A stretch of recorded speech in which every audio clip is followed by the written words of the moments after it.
দাম দিয়াছি মায়ের অশ্রু, বনের সম্ভ্রম রে।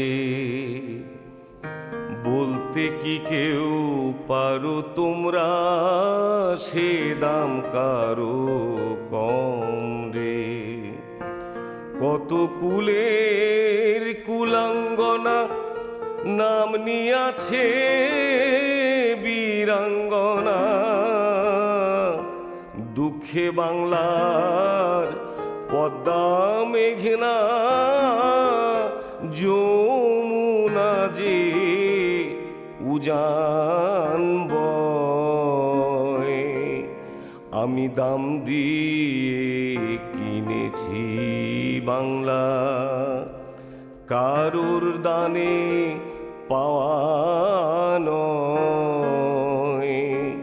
আমি দাম দিয়ে কিনেছি বাংলা।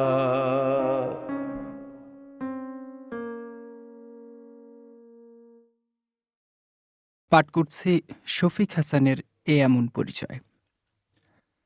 চোখের জল যে মুক্তবিন্দুর মতো ঝরে পড়তে পারে, কথাটা এতদিন নিছক উপমা বলেই জেনেছেন নাদিম আজিজ।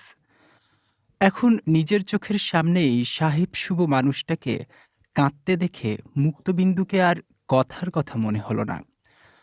একজন মানুষ মন খুলে কাঁদছেন, নিজের তাবৎ ব্যথা উকড়ে দিচ্ছেন। কি চমৎকার ব্যাপার, কি পবিত্র দৃশ্য! অন্তত নাদিম আজিজের সেটাই মনে হলো। কথাটা অন্য কেউ বললে পাল্টা প্রশ্ন করতেন, কান্নার দৃশ্য আবার চমৎকার হয় নাকি? দুঃখ বেদনা কি চমৎকার কোনো বিষয়? এখন নিজেই উপলব্ধি করছেন স্বজন প্রিয়জনের উদ্দেশ্যে যে অশ্রু বিসর্জন, সেটা নিঃসন্দেহে পরম পবিত্র দৃশ্য।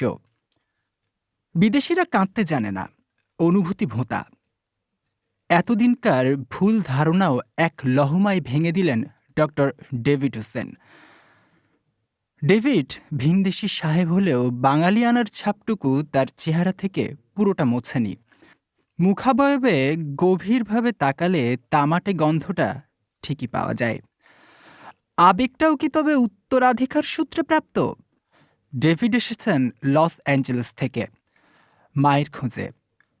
১৯৭২ সালে তিনি মাকে ছেড়ে চলে যান। বলা যায় যেতে বাধ্য হয়েছিলেন। এতদিন পরে কেন মাতৃভক্ত বায়েজিদ বোস্তামির মতো তার প্রেম উথলে উঠল? কিছুটা জানেন নাদিম আজিজ। তিনিই আজ ডেভিডকে নিয়ে এসেছেন এই নিজ নেয়ামতপুর গ্রামে, পূর্বনারীর তালাশে। ডক্টর ডেভিড হোসেনও সেই বিরল হতভাগা হতভাগিনীদের একজন, যাদের কোনো পূর্বপুরুষ নেই। ডেভিডের সঙ্গে পরিচয় ইমেইলের মাধ্যমে। বাংলা ও ইংরেজি দৈনিক পত্রিকায় যুদ্ধ শিশুদের নিয়ে বেশ কয়েকটি গবেষণামূলক ফিচার প্রতিবেদন লিখেছেন নাদিম আজিজ। কান টানলে মাথা আসার মতো সামনে এসেছে বীরাঙ্গনাও। ৭১-এর ভয়াল মুক্তিযুদ্ধের সময় যারা নাপাক বাহিনী কর্তৃক ধর্ষিতা হয়েছেন, মা হয়েছিলেন। কালের অতল স্রোতে সেই কুমারী ও বিবাহিতা মায়েরা যে কোথায় ছিটকে পড়েছেন, কে রাখে সেই খোঁজ? তবে সংখ্যায় অল্প হলেও কেউ কেউ ঠিকই মায়েদের খোঁজ রাখার চেষ্টা করেছেন। দেরিতে হলেও কাজটা শুরু করেছেন নাদিম আজিজ। জীবিত কয়েকজন বৃদ্ধা বীরাঙ্গনাকে খুঁজে বের করেছেন তিনি। ধারাবাহিক প্রতিবেদন লিখেছেন ডেইলি ঢাকা টাইমস ও দৈনিক অবেলার ডাক পত্রিকায়। এই দুই কাগজের অনলাইন ভার্সনও আছে। অনলাইনের সুবিধা হচ্ছে কন্টেন্টগুলো দেশ ছাড়িয়ে বিদেশেও ছড়িয়ে পড়ে চোখের পলকে। লেখার শেষে সংক্ষিপ্ত পরিচিতির পাশাপাশি ইমেল অ্যাড্রেসও ছাপা হয়। সেখান থেকেই ঠিকানা নিয়ে লিখেছেন ডক্টর ডেভিড হোসেন। জানিয়েছেন তিনিও একজন যুদ্ধ শিশু। তিনি বেশ দেরিতে জেনেছেন বিষয়টা। তাকে আশ্রয় দানকারী বাবা মা শেষ বয়সে মৃত্যুর আগে খবরটা জানিয়ে রাখার প্রয়োজন মনে করেছেন। সব মানুষের নিজ নিজ শেকড়ের সন্ধান থাকা উচিত। সেই নৈতিক কর্তব্যবোধ থেকেই তারা শেষ মুহূর্তে বিষয়টা জানিয়ে গেছেন। নিষ্ঠুর সত্যে ডেভিড কষ্ট পাবেন জেনেও পিছুপা হননি।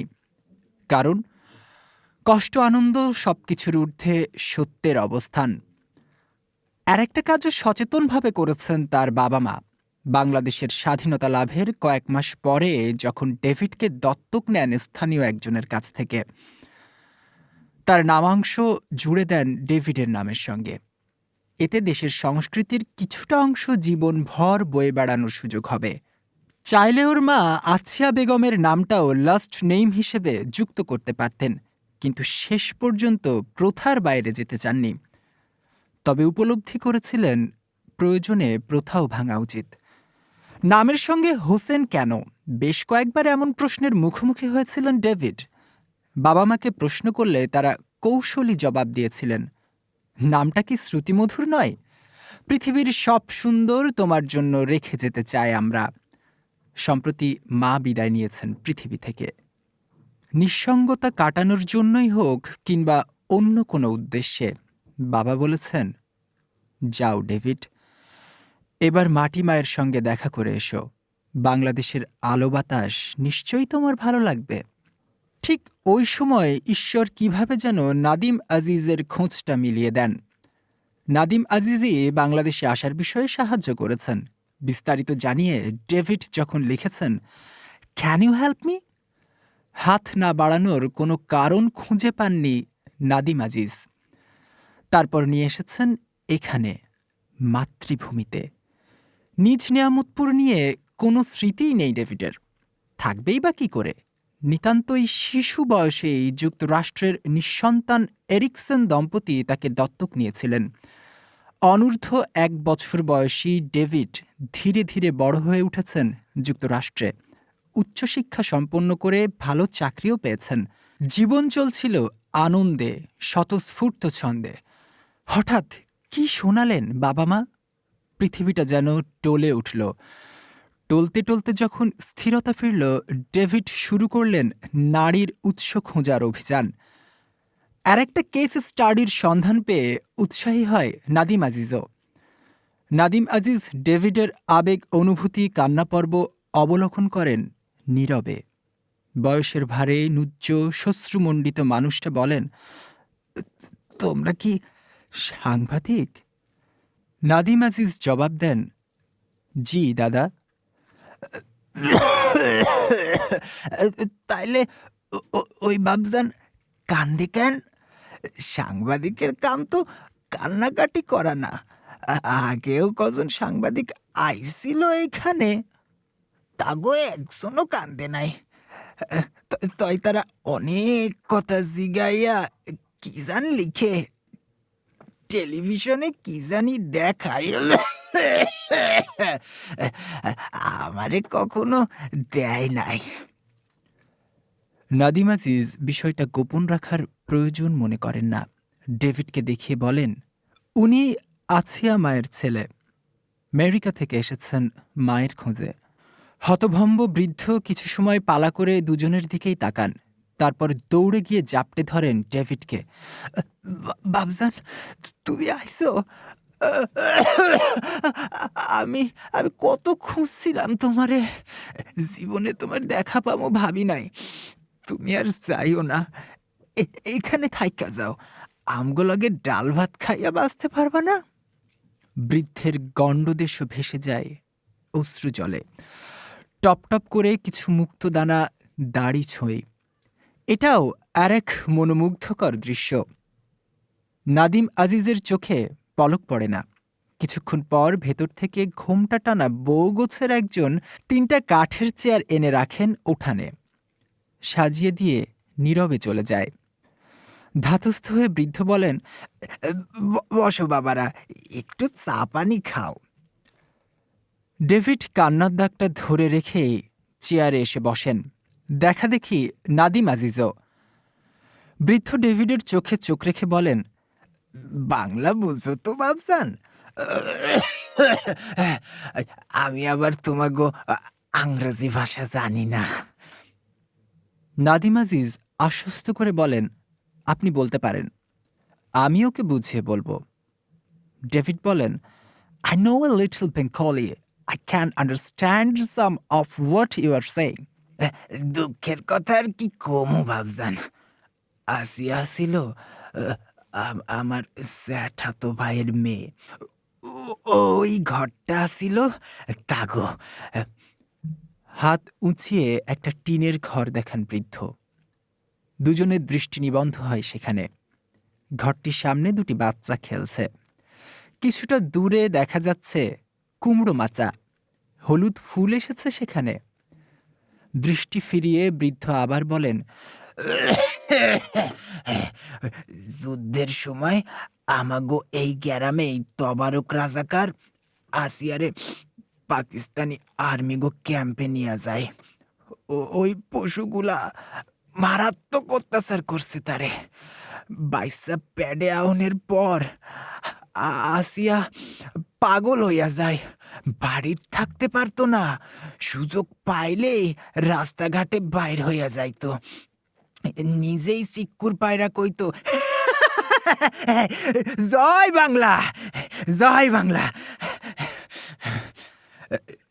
রাস্তাঘাটে মানুষ দেখলে দৌড়ানি দিয়া কইতো, জয় বাংলা, জয় বাংলা কস না কে তোরা, ক ক ক জয় বাংলা হইব না? আমার পোলার নাম রাখুন বাংলাদেশ। নামটা সুন্দর না? জলদি ক জলদি। এই নালে দিলাম দিলাম বাড়ি। থরথর করে নড়ে ওঠে ডেভিডের ঠোঁট। Mother, my mother. কথাটা অনুবাদ করার প্রয়োজন বোধ করেন না নাদিম আজিজ। মা বিষয়ক কথাগুলোর ভাষা সর্বজনীন, অনুবাদ করার প্রয়োজন হয় না। নাদিম আজিজ বলেন, আছে আমাকে ডাক্তার দেখান নাই? কষ্ট ঘৃণা বৃদ্ধের চোখে মুখে। যুদ্ধ মরা দেশে ডাক্তার পামু কই? পাশের গ্রামের হেদায়েত ডাক্তার কইছিল তার ওষুধেই মানসিক রোগ সারব না, এমবিবিএস ডাক্তার লাগবে। কই পামু বড় ডাক্তার? শহরে নিয়া যামু সেটাও সম্ভব আছিল না। নিজেরাই খাইতে পারতাম না। পোলা জন্মানির পরও আসিয়া কোন কোন জায়গায় যান চইলা যাইতো। দুধ কিননের টাকা জোগাড় করতে আমাগো মেলা কষ্ট হইতো। নাদিম আজিজ প্রশ্ন করেন, বাচ্চার দেখভাল করা হতো কিভাবে? আমরাই পালছি মাসুম পোলাটারে। আহারে, কি কষ্টের দিন যে গেছিল। পাকিস্তানি হারামিরা সোনার দেশটারে ছারখার কইরা দিছে। ওরা যে আল্লাহর বান্দা, আমরাও ওই আল্লাহর বান্দা। আমরাও মুসলমান, ওরাও মুসলমান। এক মুসলমান কিভাবে আর এক মুসলমানরে কাফের কয়? ঘর বাড়ি পোড়াইয়া দিবার পারে, নিরীহ মানুষগুলারে হত্যা করবার পারে, মায়া করে বৌজি করে অন্ধকার যুগের মতন এমন নির্যাতন করবার পারে। বলতে বলতে ডুকরে কেঁদে ওঠেন বৃদ্ধ। বোধ করি তার চোখের সামনে ভাসছে যুদ্ধদিনের বিভীষিকা, উর্দি পরা দুপায়ে পশুর প্রেত নৃত্য। নাদিম আজিজ পকেট থেকে কাগজ কলম বের করে প্রয়োজনীয় নোট নেন। প্রশ্ন করেন বৃদ্ধকে, আপনার নাম কি দাদা? মোহাম্মদ হোসেন। নাম শুনেই দুজনই চমকান, থমকান। ডেভিডের নামের উৎস চোখের সামনেই দেখতে পেয়ে বিমূঢ় হয়। ডেভিড বলেন, Face is the index of mind. You are undoubtedly a kind person. Nadim Aziz ফের প্রশ্ন করেন, ডেভিডকে লালন পালন করতে গিয়ে আপনারা অনেক কষ্ট করেছেন? কোন ডেভিডের কথা কোন? আছে আমার ছেলে, আপনার সামনে বসা। তা কইতে পারো বাপজান, কিন্তু মায়ের স্নেহ মমতা কি আমরা দিবার পারি? গরুর দুধ আলগা জিনিস খাওয়াইয়া কোলের শিশু বাঁচানি কি এত সহজ কাম? হাসিয়া পোলাডারে আদর করত, আবার মাথা গরম হইলে বিশ্ব দুশ্মন কইয়া গাইলো পারত।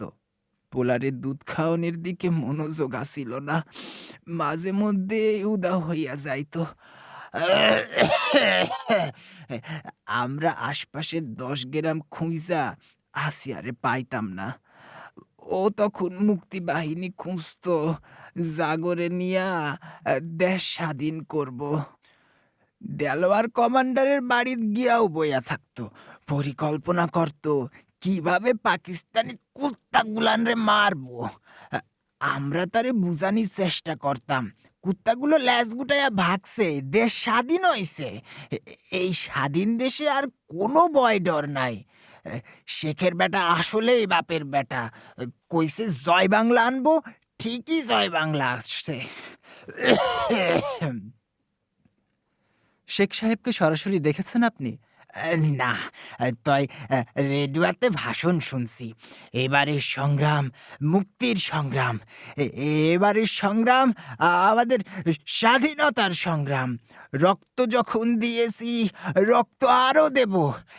এই দেশকে মুক্ত করে ছাড়বো ইনশাল্লাহ। যার যা কিছু আছে তাই নিয়ে ঝাঁপিয়ে পড়ো। কি সুন্দর ভাষণ! বাঘের বাচ্চার মতো সাহস, মনের বল। আহ, দেশ যে স্বাধীন হইয়া গেছে, আসিয়া আমগো কথা বিশ্বাস করত না। আকাশ বাতাস কাঁপাইয়া জয় বাংলা কইয়া স্লোগান দিত। আহ, সেটাও বেশি দিন পারে না আর। একদিন ওরা তাকে পিটাইয়া মাইরা ফেলাইল। উত্তেজিত নাদিম আজিজ বললেন, কারা মারল? কেন মারল? পাকিস্তানি জানোয়াররা বিদায় নিলে কি হইব? এই দেশের রাজাকাররা তো রইয়া গেছে। জয় বাংলা স্লোগান তাগো শুনলে আগুন ধরাইয়া দিত। দেশ স্বাধীন হইলেও ওরা ছিল মনে প্রাণে পাকিস্তানের দোসর। কিছু মনে করবেন না দাদা, একটা প্রশ্ন করেই ফেলি। বিদেশি সাহেবদের হাতে তুলে না দিয়ে আপনি কি ছেলেটাকে বড় করে তুলতে পারতেন না? পারতাম বাজান, তয় আমি ভয় পাইছিলাম। আলবদরেরা যদি শিশু সন্তানের কোনো ক্ষতি করত, কেউ যদি ওরে জাউরা কইয়া গালি দিত, আমি সইবার পারতাম না। তাই বিদেশি সাহেবগো হাতে তুইলা দিছি। আমি জানি ইহুদি নাসারা সাহেবগুলা আল্লাহ খোদা মানে না, তাই না মানলেও আমগো দেশের মানুষের মতো অত বড় হারমাদ না। তারা মানুষরে মানুষের সম্মান দেয়, ধর্মরে বিনা কারণে বড় কইরা তোলে না। ভালো কথা বলেছেন। সাহেবদের সম্বন্ধে এত কিছু আপনি কিভাবে জানেন? চোখের সামনেই কত প্রমাণ পাইছি। তোমরা শিক্ষিত মানুষ, আরো বেশি জানবা। কিছুক্ষণ পরপর বৃদ্ধের কথাগুলোর নির্যাস অনুবাদ করে দেন নাদিম আজিজ। অবশ্য ডেভিডের অভিব্যক্তি দেখে মনে হয় সব কথাই এমনিতেই বুঝতে পারছেন। আকাশের রং বদলানোর মতো তার মুখাবয়বের মানচিত্র এক এক সময় এক এক রূপ ধারণ করছিল। আরও অনেক কথা হয়। ডেভিড বলেন, নাদিম আজিজ বলেন, মাটি, মানুষ আর মুক্তিযুদ্ধের নানা অধ্যায়ের আলাপ যেন শেষই হয় না। সময় গড়িয়ে পড়ে। বিদায় নেয়ার সময় হয়ে এলে নাদিম আজিজ বলেন, আছিয়া মায়ের কবরটা কোন দিকে? জিয়ারত করে যায়। ডেভিড তার মায়ের কবরের কিছুটা মাটি নিয়ে যাবেন। বৃদ্ধ কিছুক্ষণ নিরুত্তর থাকেন, তারপর দীর্ঘশ্বাস ফেলে বলেন, খবর তো নাই। সে কি, কেন নেই? শান্তি কমিটির লোকজন কবর দিবার দেয় নাই। কোনো নষ্টা মায়া মানুষের লাশ রাইখা তারা এ গ্রামের পাক পবিত্র মাটিটারে অপমান করবার চাই নাই। শিউরে উঠলেন নাদিম আজিজ। যারা পিটিয়ে হত্যা করেছে তারাই আবার লাশ দাফনে বাধা দেয়? এ কোন বর্বরতা, কেমন মানসিকতা? পাল্টা প্রশ্ন করলেন তিনি। এরপর কি করলেন? বেহুরা লক্ষিন্দরের কাহিনীর সেই লক্ষিন্দরের মতো পানিত ভাসায় দিছি। যেইখানে গিয়া ঠেকে, মরা যদি জেতা হয় হইব, নইলে মাছেরা সাপেরা ঠোকরাইয়া খাইব। মানুষের সমাজে যার জায়গা হয় না, প্রাণীর জগতেও কি তার জায়গা হয়? এভাবেও ভাবতে পারলেন? এমনটা কিভাবে করতে পারলেন? কি করুম, ওগো লগে আমরা জোরে পারি নাই, ক্ষমতায় পারি নাই, টাকা পয়সায় পারি নাই। ওরা হন আরো শক্তিশালী, টাকা পয়সাও বাড়ন্ত। সারা দেশের অবস্থা দেখো না, দুস্থ মুক্তিযোদ্ধা বহুত আছে, কিন্তু কোনো জায়গায় দুস্থ রাজাকার পাইবা না। পোলামাইয়াগুলোরেও বানাইছে অগমতো রাজাকার। ওরা হুনো আওয়ামী লীগের নাম সইতে পারে না, শেখ সাহেবরে মান্য করে না। কথাটা আপনি মন্দ বলেননি, গভীর সমাজতাত্ত্বিক বিশ্লেষণ এটা। কিন্তু আমাকে যখন মারা হলো, কবর দিতে দেয়া হলো না, তখন মুক্তিযোদ্ধাদের কোনো ভূমিকা ছিল না? ভূমিকা কেমনে থাকবো? মুক্তিযোদ্ধার এলাকায় থাকলে তো দেলোয়ার কমান্ডারও বাড়িতে ছিল না। চারদিকে শুধু অভাব আর অভাব। ভাত নাই, কাপড় নাই, শান্তি নাই, ঘুম নাই। সকলের মনে আশা আছিল, দেশ স্বাধীন হইলে মিল্লা জিল্লা পেট ভইরা ভাত খাইতে পারবো। কিন্তু সেটা তো আর হইল না। কচু গেছু খাই আর কদিন। একসময় এইগুলোও পাওন যাইতো না। চোখের সামনে পোলাপান খিদায় কানলে কোন বাপ মাও সইতে পারে? এই দুঃখে একজন মুক্তিযোদ্ধা তো বিষ খাইয়াই মরল। অন্য যারা আসিল, হেরা রিজিকের তালাশে ছড়াইয়া পড়ল শহর বন্দরে। মুক্তি না থাকার সুযোগটা নিছিল রাজাকাররা। তাগো ঘরে কিন্তু খাওন ফিন্দনের কোনো অভাব হয় না। তাগো সান্তারায় বহুত বরকত। অথচ এই স্বাধীন দেশের স্বাধীন মাটিতে রাজাকারগো কোনো অধিকার থাকবার কথা আছিল না। এদেরই কবরের জায়গা পাওনের কথা আছিল না।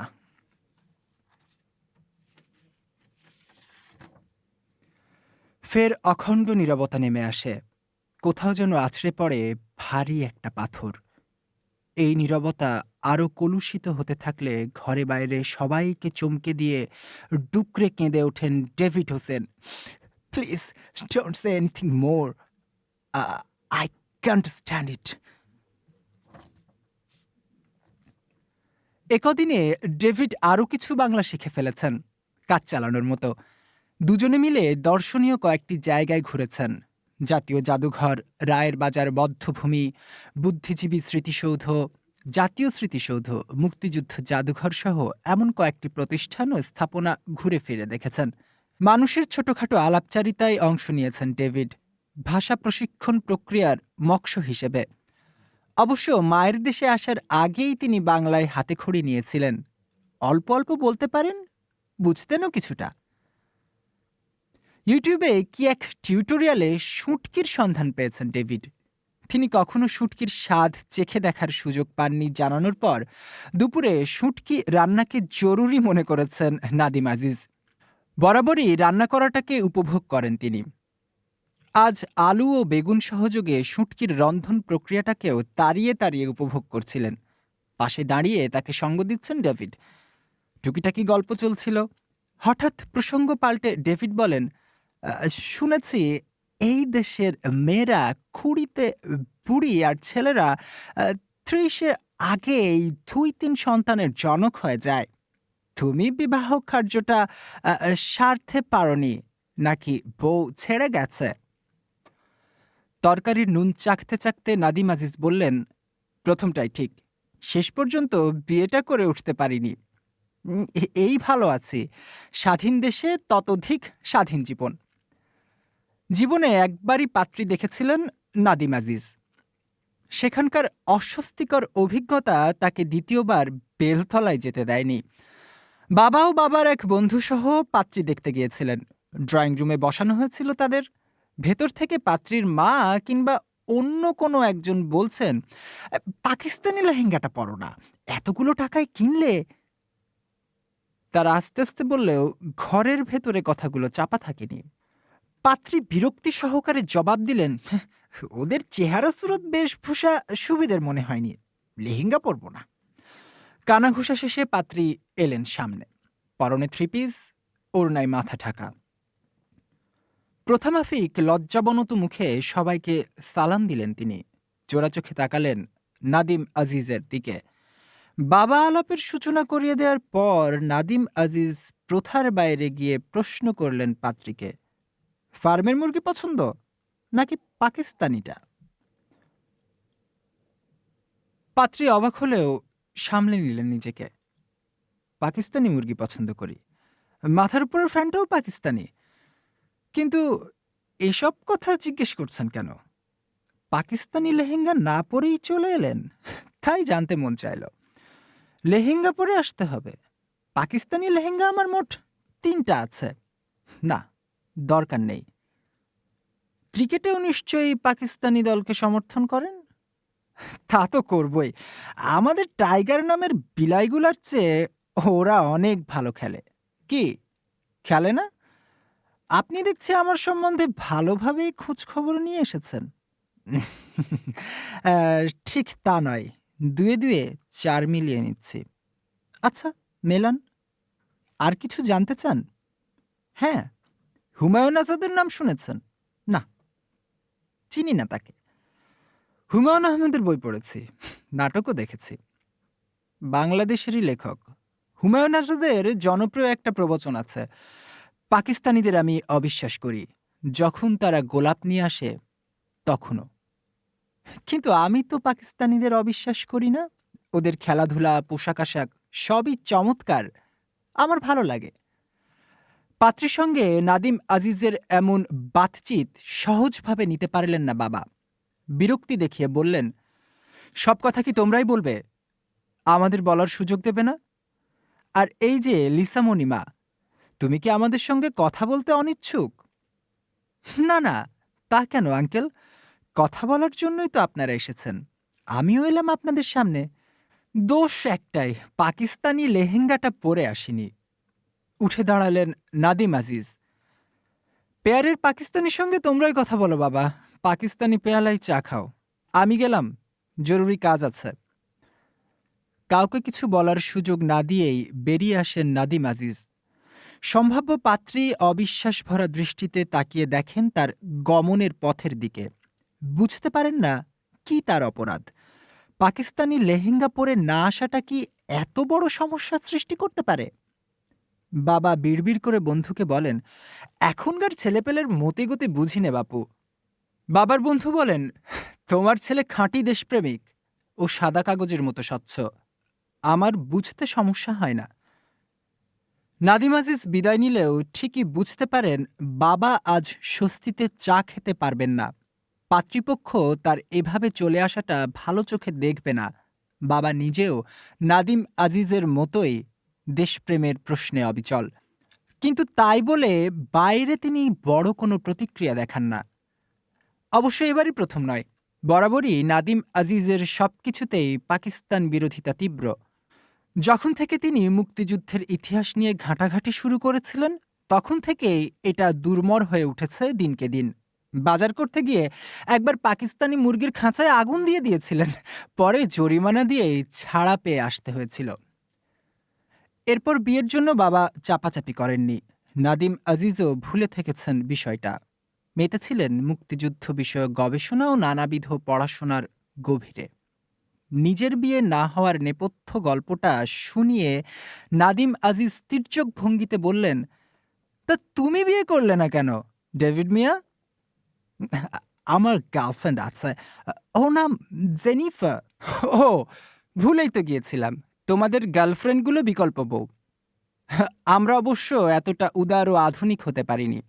আমাদের গার্লফ্রেন্ডগুলো সম্পর্কের সূচনা বিন্দুতেই বিয়ে করার কথা আদায় করে নেয়। কথায় কথায় রান্না শেষের পথে এগোই। সামুদ্রিক ছুরি সুটকিটা মন প্রাণ আকুল করা সৌরভ ছড়িয়ে যাচ্ছে। জিহবায় জল এসে যাওয়ার অবস্থা। এমন সময় কলিং বেল বাজল। নাদিম আজিজ দরজা খুলে দেখেন মনোয়ার চাচা। সেই যে পাত্রী দেখার দিনে দেখা হয়েছিল, তারপর এতগুলো বছর হয়ে গেল, একবারও সাক্ষাৎ হয়নি। চাচা হেসে বললেন, শুভ জন্মদিন নাদিম। চমকে উঠলেন নাদিম আজিজ। আজ যে তার জন্মদিন মনেই ছিল না। অবশ্য ঘটা করে কখনোই উদযাপন করেননি। জীবদ্দশায় বাবাও মাতামাতি করেননি জন্মদিন নিয়ে। চাচা একটা চিঠি নিয়ে এসেছেন তার জন্য। নাদিম আজিজ ধন্যবাদ জানিয়ে বললেন, আপনি এত কষ্ট করে এলেন কেন? খবর দিলে আমি নিয়ে আসতাম। তা আনতে পারতে, তবে এই সুযোগে আমি বন্ধুর বাড়িটা দেখে গেলাম। আহ! কত স্মৃতি জমা হয়ে আছে এই বাড়িতে। কত বছর পর এলেন মনে আছে? যাই হোক, পরিচয় করিয়ে দিই। ও হচ্ছে ডেভিড, আমার বন্ধু। যুক্তরাষ্ট্র থেকে বেড়াতে এসেছে। ডেভিড সালাম দিলেন মনোয়ার চাচাকে। বললেন, নাইস টু মিট ইউ। ৩ জন মিলে দুপুরের খাবারটা সারলেন। বিদায়ের ক্ষণে চাচা বললেন, তোমার বাবা চিঠিটা আমাকে দিয়ে রেখেছিলেন অনেক বছর আগে। বলেছিলেন তোমার ৫০তম জন্মদিনে চিঠিটা যেন পৌঁছে দেই। তিনি নিজেও কাজটা করতে পারতেন, ইচ্ছে করেই দেরি করেছেন। কি আছে এই চিঠিতে যার জন্য বাবাকে এমন নির্দিষ্ট দিনক্ষণের আয়োজন করে যেতে হলো? চাচা যাওয়ার পরপর খামটা ছিঁড়লেন নাদিম। লম্বা চিঠিটাতে গোটা গোটা অক্ষরে লেখা, প্রিয় নাদিম, এই চিঠি তোমাকে না লিখলেও চলতো। পৃথিবীর কত কিছুই তো মানুষের অগোচর থেকে যায়। তুমি দেশ নিয়ে কাজ করো, ইতিহাস গবেষণা নিয়ে পড়ে আছো, এটা আমার জন্য ভালো লাগার বিষয়। ভাষা আন্দোলন, মুক্তিযুদ্ধ, বীরঙ্গনা, যুদ্ধ শিশুকে নিয়ে নিরন্তর কাজ করে চলেছ। এর মাধ্যমে নিশ্চয়ই জাতীয় দায়িত্ব পালন করছো। এই কাজের জন্য তোমাকে কুর্নিশ জানাই, সাধুবাদ দেই। দেশটা যে কত ত্যাগ, রক্তপাত আর অশ্রু জলের বিনিময়ে স্বাধীন হয়েছে, এটা আমাদের সবারই জানা থাকা উচিত। এজন্যই বিষয়টা খোলাসা করতে চাচ্ছি। আমাকে এতদিন তুমি বাবা বলে জেনে এসেছ। জেনেছ তোমার জন্ম দিতে গিয়ে হাসপাতালে তোমার মা মারা গেছেন। প্রকৃতপক্ষে আমি তোমার বাবা নই, দুঃসম্পর্কের মামা। তোমার মা একজন বীরঙ্গনা। কলঙ্কিত মুখ কাউকে দেখাবে না বলে গলায় দড়ি দিয়ে আত্মহত্যা করেছিল শিউলিমালা। আমি তখন তোমাকে মানুষ করার সিদ্ধান্ত নেই। তোমার অযত্ন বা অবহেলা হবে এই আশঙ্কায় বিয়ে করিনি। শিউলিমালাকে কথা দিয়েছিলাম আমি তার পাশে থাকব, কিন্তু সে আমার পাশে থাকেনি, না বলেই বিদায় নিয়েছে। সর্বনাশা কাণ্ডটা ঘটিয়ে ফেলেছে সবার অগোচরে। ৫০ বছর অনেক বড় সময়। মানুষের জীবনের অর্ধেকেরও বেশি মেয়াদ পেরিয়ে যায়। এগিয়ে আসতে শুরু করে বার্ধক্য। তুমিও নিশ্চয়ই এই বয়সে এসে জীবন ও জগৎকে নতুন করে দেখছ, জানছ। পলাশনগর গ্রামে শায়িতা আছেন তোমার মা। আমি জানি তাকে শ্রদ্ধা জানানোর জন্য তুমি সেখানে যাবে। সেখানে গিয়ে সমাধি ফলকে নাম লেখা দেখবে, শিউলিমালা খন্দকার। মৃতা মায়ের ফটোগ্রাফের জন্য সব সন্তানেরই আকুতি থাকে। আমি তোমার জন্য বহু কষ্টে একটি ফটোগ্রাফ সংগ্রহ করতে পেরেছি, যদিও সেটার জায়গায় জায়গায় ক্ষয়ে গেছে। তা থাকার চেয়ে এটাই ঢের। বেনুনি দোলানো কিশোরী মায়ের ছবিটা এই খামের নিচের অংশে পাবে। মাকে তোমার জিম্মায় রেখে গেলাম, মায়ের যত্ন নিও। দেশমাও নিশ্চয়ই তোমার ও তোমাদের তত্ত্বাবধানে ভালো থাকবে। ইতি, তোমার বাবা। চিঠি পড়া শেষ হলে নাদিম তাকিয়ে থাকেন শূন্যে, সিলিংয়ের দিকে। তার মাথা কাজ করে না, বোধ অবশ হয়ে গেছে। নিষ্পলক তাকিয়ে থাকেন দূর কোন গহনে জানেন না। এদিকে তার মনের অবস্থা একটু আঁচ করতে পারেন না ডেভিড। বলে চলেন, সিদ্ধান্ত নিয়েছি লস অ্যাঞ্জেলেসে ফিরে এফিডেভিট করে আমি আমার পিতার নাম পাল্টে ফেলব। পিতার নামের জায়গায় লিখব বঙ্গবন্ধু শেখ মুজিবুর রহমান। যদিও আমি এখনো জানি না আইনে এমন বিধান আছে কিনা। যদি না থাকে, আমি ব্যক্তিগতভাবে দেশ বাবার নামটা ব্যবহার করব। এই কয়দিনে ডেভিড ইংরেজি কিছু বইপত্র পড়েছেন। জেনেছেন বাংলাদেশের মুক্তিযুদ্ধের ইতিহাস, বঙ্গবন্ধুর বিষয়ে। জাতীয় সঙ্গীত গাওয়াও শিখেছেন। এদেশের অনেকের মতো তারও চোখ জলে ভরে আসে যখন গানটা কণ্ঠে তোলেন। আমার সোনার বাংলা উচ্চারণের সঙ্গে সঙ্গেই যেন ভেতরে বাইরে তোলপাড় শুরু করে। বিষয়টা নাদিম নিজে উপলব্ধি করেন বলে এটাকে ছিচকাঁদুনে বা আবেগের বাড়াবাড়ি কোনো বিষয় বলে মনে হয় না। অন্য কারো মুখে শুনলে হয়তো হেসে উড়িয়ে দিতেন। ডেভিড বলে চলেন, আমি মুক্তিযুদ্ধের সেরা 20টা বই ইংরেজিতে অনুবাদ করব ও অন্যদের দিয়ে করাবো। পৃথিবীর মানুষ জানুক আমাদের মা জননীদেরকে পাষণ্ডরা কিভাবে খুবলে খুবলে খেয়েছে, কিভাবে সম্ভ্রম হারিয়েছে 2 থেকে 4 লক্ষ মা ও বোন। আমার মতো যুদ্ধ শিশুরা কিভাবে ঘৃণার পাত্র হয়েছে, লাঞ্ছিত হয়েছে, বঞ্চিত হয়েছে, মায়ের কোল থেকে ছিটকে পড়ে দেশ দেশান্তরে চলে গেছে। ডক্টর ডেভিড হোসেন আরও কত কি বলে যান, তার স্বপ্নের কথা, পরিকল্পনার বয়ান, বৃষ্টি ও রোদ্দুরের গল্প। নাদিম আজিজ তখনও ভাষাহীন চোখে নিষ্পলক মহাশূন্যের দিকে তাকিয়ে। আপাতত বীরঙ্গনা ও যুদ্ধ শিশু বিষয়ক লেখাজোকা স্থগিত রেখেছেন নাদিম আজিজ। দেশ বিদেশের কিছু ডকুমেন্টারি ও যুদ্ধকে উপজীব্য করে নির্মিত চলচ্চিত্র দেখছেন এখন। তার সব কাজের সহযোগী ডেভিড। ওর ছুটি ফুরিয়ে আসছে, ফিরে যাবে লস অ্যাঞ্জেলেসে। গতকাল বাবার সঙ্গে মোবাইল ফোনে কথা বলেছে, ফেরার দিনক্ষণ ঠিক করেছে জানিয়ে। 16 ডিসেম্বর সকালে নাদিম আজিজ ডেভিডকে বলেন, চলো 2 ভাই মিলে পলাশপুরে যাই। ওখানে আমাদের মা শুয়ে আছেন, আকাশের দিকে চোখ রেখে। আমাদের মা আকাশমুখী ভঙ্গিতে বিশ্রাম নিচ্ছেন। হ্যাঁ, আমাদের মা। সব যুদ্ধ শিশুরই মা অভিন্ন। তুমি মায়ের ছবি খুঁজছিলে না? মায়ের ছবি পেয়েছি। মাকে খুব বেশি মনে পড়লে ছবিটা আমরা বুকে আঁকড়ে ধরে রাখব। দেখি তো ছবিটা। ছবিটা হাতে নিয়ে কপালে, ঠোঁটে, বুকে ছোঁয়ান ডেভিড। শিশুর মতো কাঁদতে থাকেন হু হু করে। অশ্রুধারায় ভেসে যেতে যেতে বলতে থাকেন, তুমি কোথায় মা? পলাশপুরে বা নিজ নিয়ামতপুরে নয়, সারা পৃথিবীতে তোমাকে খুঁজব, খুঁজে বের করব, খুঁজে বের করবই। রোদন ও আগুনের অক্ষর কিশোর ও তরুণদের উপযোগী একটি গল্পগ্রন্থ। এতে স্থান পেয়েছে ৪৫ জন লেখকের গল্প, যাদের মধ্যে রয়েছেন শিক্ষক, সাংবাদিক, প্রকৌশলী, গবেষক এবং নানা পেশায় যুক্ত সৃষ্টিশীল মানুষ। পেশাগত জীবনের বাইরে তারা লেখার জগতে একান্ত নিষ্ঠা ও আবেগে সক্রিয়। সামাজিক যোগাযোগ মাধ্যমেও তাদের অনেকেই পরিচিত মুখ। এদের মধ্যে বহুজন পেয়েছেন রাষ্ট্রীয় ও সাহিত্যিক স্বীকৃতি।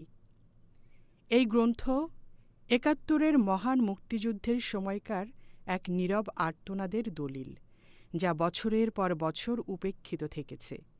এখানে উঠে এসেছে বীরাঙ্গনা ও যুদ্ধ শিশুদের ক্ষতবিক্ষত ইতিহাস, তাঁদের অদম্য জীবনযুদ্ধ।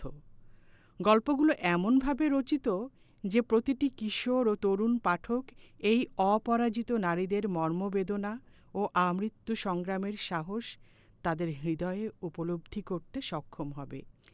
এই ইতিহাস নির্ভর গল্পগুলো কেবল অতীত স্মরণ নয়, বরং আগামী প্রজন্মের কাছে দায়িত্বের আহ্বান। প্রকৃত ইতিহাসকে ধারণ ও লালন করে তারা দেশ গড়ার কাজে প্রত্যয়ী হবে, সেটাই আমাদের প্রত্যাশা।